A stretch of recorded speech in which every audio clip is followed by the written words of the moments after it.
The thing about small towns is that gossip spreads faster than wildfire. I learned that firsthand. One brisk Saturday morning, my front door rattled from the force of pounding fists at exactly 7 a.m. I hadn't even made it halfway through my first cup of coffee.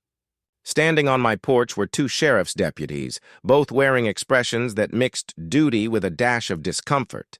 And behind them, nearly trembling with righteous fury, was none other than Patricia Hartwell, Pine Valley's self-proclaimed neighborhood czar, freshly elected HOA president, and a constant thorn in my side. "Officers," I greeted, deliberately calm as I sipped from my mug. "To what do I owe the pleasure?" The taller deputy cleared his throat, clearly rehearsing his line. "Sir, we've received a report about illegal activity involving the lake on your property. Mrs. Hartwell here says you're in violation of HOA regulations and disturbing the peace." Patricia sprang forward like a prosecutor making her closing argument. "That's correct. He's been hosting wild gatherings down there. Swimming, kayaking, fishing, blatant disregard for the rules. The bylaws clearly state the lake is for aesthetic purposes only." I nearly choked on my coffee from holding back a laugh. "Officers, would you like to see the deed?" The shorter deputy nodded, so I fetched the paperwork from my study. As they scanned the documents, I saw the subtle shift in their faces, eyebrows raised, lips twitching to hide smirks. "Ma'am," the taller deputy finally said, "according to this, Mr. Thompson doesn't just own the lakefront property. He owns the entire lake." Patricia's jaw dropped and flapped soundlessly like a trout gasping on dry land. "That can't be right," she sputtered. "The HOA controls all common spaces." The deputy shook his head slowly. "Not according to the county land registry. In fact," he squinted at the fine print, "it looks like Mr. Thompson owns far more than just the lake. Now let me rewind. 5 years earlier, I was just another burned-out corporate lawyer stuck in a shoebox condo. Then life flipped upside down. My great-uncle Harold passed away, leaving me his Pine Valley estate. Months later, my grandmother followed, adding her adjoining properties into the inheritance. What I thought was a modest windfall was actually a dynasty. 3 generations of careful land buys dating back to the 1940s. When I brought in a surveyor, I expected maybe a few dozen acres. The results floored me. I was now the owner of a 40-acre lake bordering several HOA lots and more than 800 acres of land around it. To my surprise, parts of the HOA itself sat on my property under a 99-year lease my uncle had signed back in 1972. Most residents had no clue they were technically leasing land from me.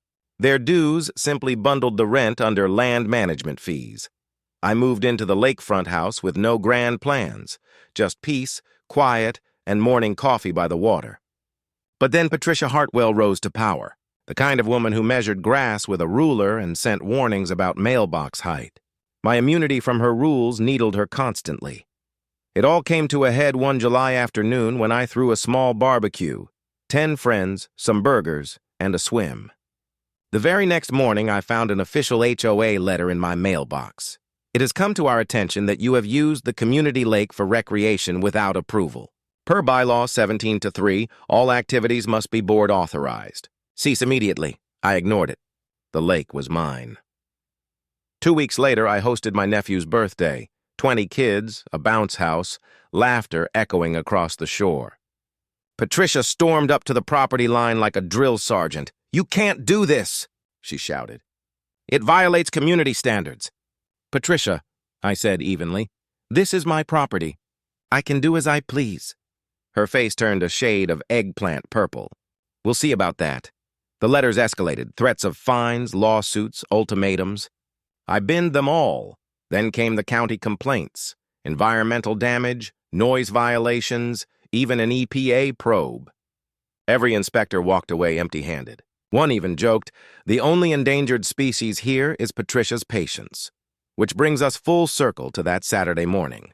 Patricia stood fuming beside the deputies, practically shaking with rage. "Officers," she snapped, "I demand you arrest him for trespassing on HOA property." The shorter deputy sighed and rubbed his forehead. "Ma'am, we've established he owns the lake. He can't trespass on his own land." "But HOA regulations don't extend to property the HOA doesn't actually own," the taller deputy said flatly. With that, They apologized to me, cautioned Patricia about filing false reports, and prepared to leave. Then came the curveball. "Mr. Thompson," the shorter deputy asked, curiosity flickering in his eyes, "how much land do you actually own around here?" I smiled. "Roughly 800 acres. That includes Pine Valley Road, the community center, and close to 60% of the homes within the HOA. Both deputies blinked in shock. Patricia swayed like she might faint. "You mean," the taller deputy started. "I mean," I interrupted, "that most of the HOA sits on land I lease to them. Has been that way since 1972. That's a lie," Patricia exploded. "The HOA owns this neighborhood." "No," I said calmly. "The HOA manages it." "That's very different. Would you like to see the lease agreements?" The deputies declined. They wisely left, issuing Patricia one last warning. News spread like wildfire. My phone lit up nonstop. Neighbors I'd never spoken to suddenly wanted to talk. Board members begged for urgent meetings.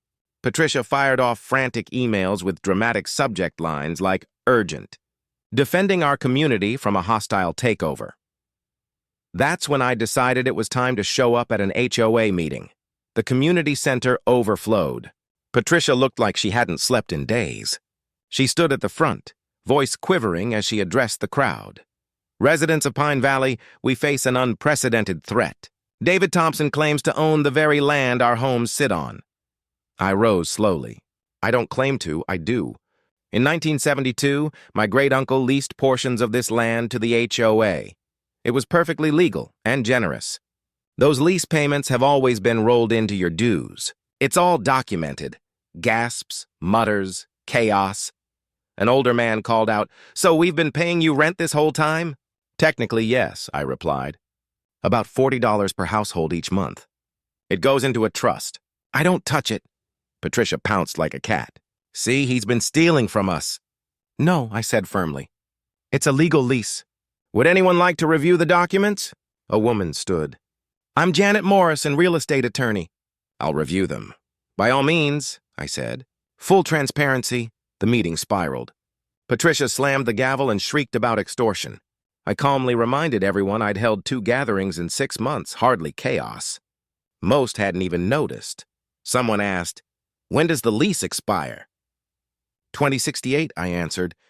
"I'll be 90. My heirs can sort it out. Until then, nothing changes. Except Patricia needs to stop harassing me about my own lake." Patricia screamed about hostages and lawsuits. I pointed out that she had been the one attacking me. Janet spent the week combing through the paperwork. Every clause checked out. Airtight, fair, legal. A special election was announced. Patricia campaigned with the energy of a desperate politician. Days before the vote, she persuaded 3 board members to file a lawsuit demanding 50 years of lease payments back. It lasted 1 hearing. The judge dismissed it instantly, ordered them to pay my legal costs, 30 grand, and slapped Patricia with a restraining order. She wailed, "But he lives in our neighborhood." The judge deadpanned. "No, you live in his neighborhood." The very next day, Patricia lost her seat. 3 votes total, hers and her 2 loyalists. The new board issued a formal apology, tossed out her bogus fines, and even offered to buy the lease. I declined, but amended it, officially exempting my property and the lake from all future HOA oversight. A month later, I posted a sign at the property line, "Private property, kindly enjoy." Complaints may be filed at the county office, which, incidentally, I also owned. My great-uncle had purchased the county building in 1983. Bureaucracy runs on land. And sometimes family legacies. Patricia's downfall didn't stop there. Her employer, a local bank, uncovered that she'd illegally accessed my financial records. She was fired, fined, sentenced to probation and community service, and ordered to pay $40,000 in penalties. She still insisted I'd engineered her collapse. I hadn't. I just sat on my porch, sipping coffee and reading the paperwork. And if watching an HOA president unravel over a lake she never owned gave you some satisfaction, go ahead and like this video. And if you love stories where paperwork hits harder than any plot twist, hit that subscribe button. More real estate revenge and HOA drama are on the way.